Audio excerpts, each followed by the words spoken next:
সফলভাবে বিমান থেকে বের হয়ে আসার পরেও পাইলট আসিম জাওয়াদকে অন্য ভুবনে পাড়ি জমাতে হয়।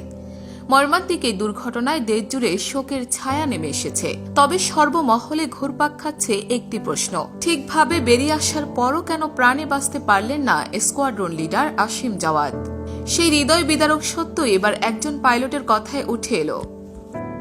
Bangladesh flying academy and general aviation limited a pilot হিসেবে কর্মরত মেহেদী হাসান শাওন এই প্রশ্নের উত্তর দিয়েছেন। 10 মে শুক্রবার বেলা 3টার দিকে নিজের ভেরিফাইড ফেসবুক পেজে আসিম জাওয়াদের প্রাণ যাওয়ার কারণ তিনি ব্যাখ্যা করেন। ওই ফেসবুক পোস্টে তিনি লিখেছেন, পাইলটকে বহনকারী সিট একটি স্পেশাল সিট। এটি মাটি থেকে উচ্চতা, এয়ার স্পিড কিংবা বাতাসের ঘনত্ব এসব আঁচ করতে পারে এবং সিটটি নিজের অরিয়েন্টেশন পরিবর্তনও সেন্স করতে পারে। সেই অনুযায়ী গতিতে সিটটি প্লেন থেকে বের হয় ও সুযোগ বুঝে প্যারাশুট খুলে দেয় এবং পাইলট থেকে আলাদা হয়। প্রয়োজনে নিজের দিক ঠিক করে কিংবা প্রয়োজনে আরও উঁচুতে উঠে আসে।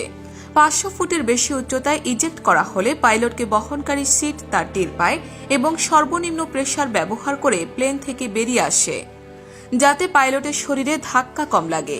যদিও ইজেকশনের সময় একজন পাইলটের শরীরকে 14 থেকে 18 যে চাপ সহ্য করতে হয়, যা একজন পাইলটের ওজনের 14 থেকে 18 গুণ ওজনের ধাক্কার সমান, অর্থাৎ এটি প্রায় 800 থেকে 1200 কেজির চাপ। এর পরের অংশে তিনি বলেন, এই ধাক্কায় প্রতি 3 জনের একজন পাইলটের মেরুদণ্ডে ইনজুরি হয় এবং এক্ষেত্রে 91% পাইলট বেঁচে গেলেও 9% পাইলটের প্রাণ যায়।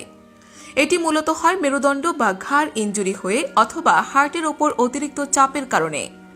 আবার মাটির কাছাকাছি যদি এই ইজেকশন ঘটে, তখন অতিরিক্ত গতিতে সিট প্লেন থেকে বের হতে বাধ্য হয় এবং কোনো কোনো ক্ষেত্রে সেই স্পিডে থাকা অবস্থাতেই আবার শার্প টার্ন নিয়ে দিক ঠিক করতে বাধ্য হয়, যার ফলে শরীরের ওপর পড়া চাপ বহু গুণে বেড়ে যায় এবং এক্ষেত্রে পাইলটের বেঁচে থাকার সম্ভাবনা মাত্র 53%।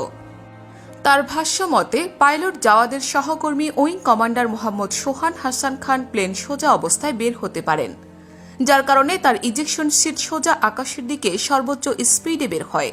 যেহেতু সিটটি সোজা উপরের দিকে উঠছিল এবং শার্প কোণ টার্ন নেবার প্রয়োজন পড়েনি, তাই তিনি পাইলট জাওয়াদের চেয়ে অনেক কম ধাক্কা সহ্য করেছেন। তবে পাইলট সোহানের ইজেকশন সিট বের হতে হতে সম্পূর্ণ প্লেনটি পিচ ডাউন করে। পাইলট জাওয়াদের ইজেকশন সিট একদম মাটির দিকে মুখ করে উচ্চ গতিতে বের হয়, আর সে অবস্থা থেকে সেকেন্ডের ভেতরে সিটটির শার্প টার্ন নিয়ে উপরের দিকে ঘুরে আবার উপরে উঠতে হয়েছে, যার কারণে পাইলট জাওয়াদের শরীরকে সর্বোচ্চ ধাক্কা সহ্য করতে হয়, যেটা তার হার্টের রক্ত প্রবাহতে বিঘ্ন ঘটিয়ে হার্ট অ্যাটাকের সৃষ্টি করে এবং আমরা হারাই একজন প্রকৃত দেশপ্রেমিককে। তবে উইং কমান্ডার সোহান খানও একই ঝুঁকি নিয়েছেন বলে উল্লেখ করেন পাইলট মেহেদী হাসান শাওন। তার মতে, দুজনের সম্মিলিত প্রচেষ্টাতেই বিমানটিকে নিরাপদ স্থানে আনা হয়। তবে দেশের মিডিয়া তার নাম নিচ্ছে না বলে তিনি দুঃখ প্রকাশ করেন। তিনিও আসিম জাওয়াদের মতো সমান সম্মান প্রাপ্য বলেই মত তার। উল্লেখ্য, গত 9 মে বৃহস্পতিবার বেলা 10টা 25 দিকে চট্টগ্রাম বন্দরের পতেঙ্গা টার্মিনাল এলাকায় বিমান বাহিনীর ইয়াক 130 প্রশিক্ষণ বিমানটি দুর্ঘটনায় পতিত হয়। এ সময় বড় ধরনের ক্ষতি এড়াতে দুই বৈমানিক অত্যন্ত সাহসিকতা ও দক্ষতার সঙ্গে বিমানটিকে বিমানবন্দরের একটি অবস্থিত ঘন বসতিপূর্ণ এলাকা থেকে জনবিরল এলাকায় নিয়ে যেতে সক্ষম হন।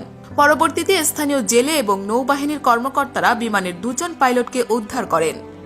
দুপুর 12:30টার দিকে বানৌজা ইশাখা হাসপাতালে চিকিৎসাধীন অবস্থায় স্কোয়াড্রন লিডার আসিম জাওয়াদ অন্য ভুবনে পাড়ি জমান। এই ঘটনায় আহত আরেক পাইলট উইং কমান্ডার সোহান এখনও হাসপাতালে চিকিৎসাধীন আছেন।